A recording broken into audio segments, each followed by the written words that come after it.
Dan untuk mengetahui informasi terbaru terkait dengan pembangunan gudang logistik yang diinisiasi oleh Kemenko PMK dan juga BNPB, sudah tergabung bersama kami koresponden CNN Indonesia Mahardika Utama. Selamat pagi Mahardika, sudah sejauh apa rencana pembangunan gudang logistik di Papua dan nantinya penggunaannya akan seperti apa?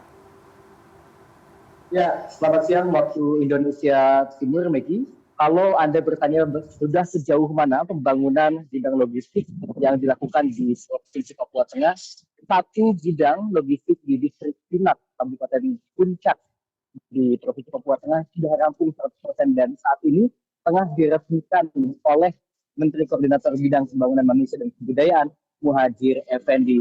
Saya masih berada di Bandara Moses Kilangin Timika, tengah menunggu kepulangan dari rombongan Menko PMK beserta dengan jajarannya terkait dengan hasil peresmian bidang logistik cadangan pangan di distrik Sinat.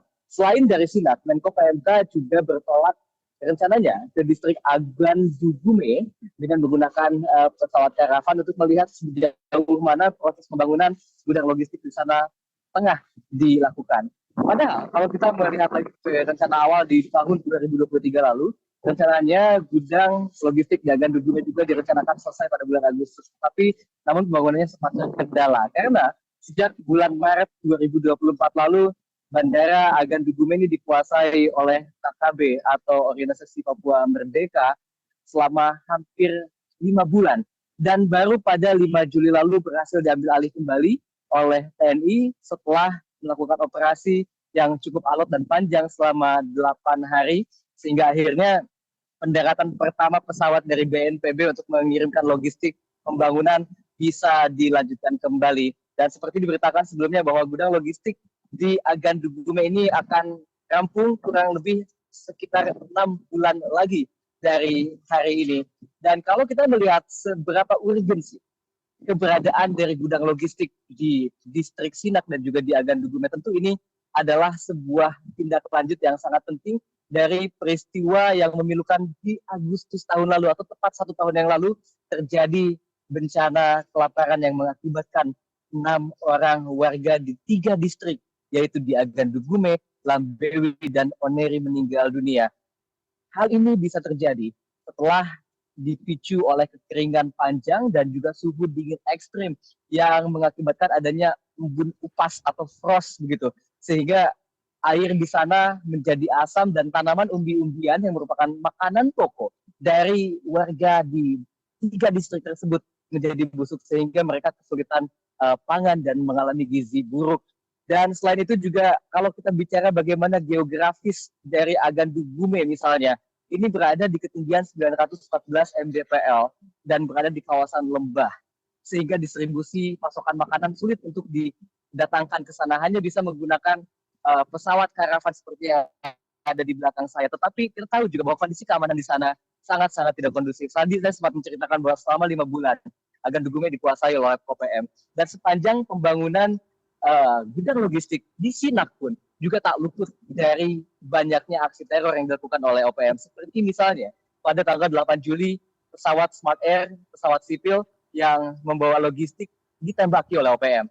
Kemudian yang terbaru, baru beberapa hari yang lalu, yaitu tanggal 2 Agustus, OPM juga mengklaim bahwa mereka telah menembak pesawat sipil yang mengangkut anggota TNI di distrik Sinak, tepatnya di bandara. Dan bandara ini juga berdekatan dengan gudang logistik yang nantinya akan digunakan sebagai tempat untuk menyimpan cadangan pangan. Saya mewawancarai Menko PMK Muhadjir Effendi kemarin di Timika yang menyebutkan bahwa nantinya gudang logistik ini yang dibangun dengan anggaran dari dana siap pakai pemerintah sebesar 86 miliar rupiah akan diisi oleh cadangan pangan umbi-umbian atau makanan lokal yang memang menjadi makanan utama dari warga setempat baik di Agan Dugume, Lamberi, Oneri ataupun juga di distrik Sinak. Dan diharapkan dengan adanya gudang logistik ini nantinya kesulitan distribusi atau ketika cuaca ekstrim kembali melanda, dan saat ini juga kabarnya di Agan Dugume cuacanya atau suhunya mencapai 5 derajat Celcius, itu artinya kemungkinan ini akan ada lagi embun upas atau akan ada lagi tanaman-tanaman yang terkena frost begitu, sehingga ada potensi ada lagi gagal panen di sana. Sehingga dengan adanya gudang logistik di Agan Dugume dan juga di distrik Sinak, masyarakat tidak lagi kesulitan ketika mereka gagal panen, ketika mereka kehilangan pasokan makanan mereka karena ada cadangan yang mampu menampung 100 ton umbi-umbian. Jadi kalau kita lihat lagi urgensinya, mengapa gudang logistik di dua distrik tersebut sangat penting keberadaannya, karena itu tadi terkait dengan cuaca ekstrim, kekeringan, kemudian situasi keamanan dan juga masalah geografis yang sulit dijangkau. Bahkan saya mendapatkan informasi dari wartawan CNN Indonesia yang saat ini tengah berada di Agandugume bahwa masyarakat di sana untuk mendapatkan pasokan makanan pada saat itu, pada tahun 2023 lalu mereka harus berjalan sampai 2 hari lamanya ke distrik Sinak karena belum ada akses yang memadai di sana.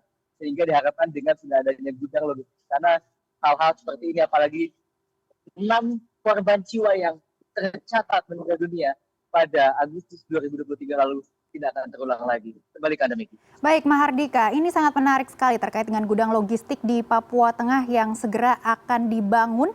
Dan salah satu bottleneck untuk gudang logistik adalah terkait dengan pendistribusian. Apakah sudah ada infrastruktur untuk sarana transportasi untuk mendukung gudang logistik di Papua Tengah? Ya, kita tahu bahwa di Agandugume ataupun juga di Sinak sudah ada bandara. Kalau kita bicara Sinak, bandara di sana juga saat ini tengah dalam proses perpanjangan runway ya, sehingga nantinya diharapkan bisa didarati oleh pesawat-pesawat berukuran besar seperti Hercules misalkan, atau tidak hanya pesawat-pesawat kecil seperti Caravan ini saja seperti yang ada di belakang saya. Dan sementara di Agandugume saat ini juga bandara sudah dikuasai kembali oleh TNI dengan penjagaan yang sangat ketat. Untuk hari ini saja saya mendapatkan informasi, Maggie, bahwa di Agandugume ada 100% TNI yang melakukan penjagaan di sana. Kemudian di distrik Sinak juga ada lebih dari 130 personil TNI dan juga Polri yang melakukan penjagaan, dan diharapkan posko ini juga seperti halnya statement dari Menko PMK Muhadjir Effendi kemarin yang menyatakan bahwa setelah posko ini nanti beroperasi harus ada posko keamanan sehingga gudang logistik yang sudah ada ini menjadi tempat yang aman, tidak justru menjadi sasaran empuk dari para KKB di Papua. Karena kita tahu bahwa eskalasi kekerasan atau eskalasi teror di Papua Tengah saja, ini sedang tinggi-tingginya. Kita tahu bahwa kemarin baru saja terjadi dugaan pembunuhan terhadap seorang pilot asal Selandia Baru di Mimika. Kemudian seperti yang saya ulas tadi, tanggal 2 Agustus juga terjadi kekerasan. Dan kalau kita mengutip data dari kepolisian, sepanjang tahun 2023 saja ada 199 aksi teror yang dilakukan oleh KKB dan 44 diantaranya adalah penembakan. Kemudian ada kontak tembak dan juga aksi teror lainnya. Dan yang paling miris di sini adalah Kabupaten Puncak menjadi kabupaten yang paling banyak menjadi target sasaran itu sebanyak 42 kasus. Sementara Kabupaten Puncak kita tahu saat ini tengah dibangun 2 gudang logistik di sana, ada 4.000 warga yang tinggal di satu distrik, hanya di Agandugume saja sudah 4.000, artinya ada 4.000 nyawa yang harus dipikirkan keselamatannya, harus dipikirkan bagaimana makan mereka, bagaimana pangan mereka, bagaimana transportasi mereka, dan ini adalah salah satu langkah yang dilakukan oleh pemerintah sebagai tindak lanjut dari bencana kelaparan akibat kekeringan dan juga suhu dingin ekstrim yang terjadi pada tahun 2023 lalu dan bahkan terjadi setiap tahun sebelum tahun 2023 pun. Kembali ke Anda, Miki. Baik, kami akan terus memantau perkembangan pembangunan gudang logistik di Papua Tengah. Terima kasih Mahardika Utama atas laporan Anda. Selamat bertugas kembali.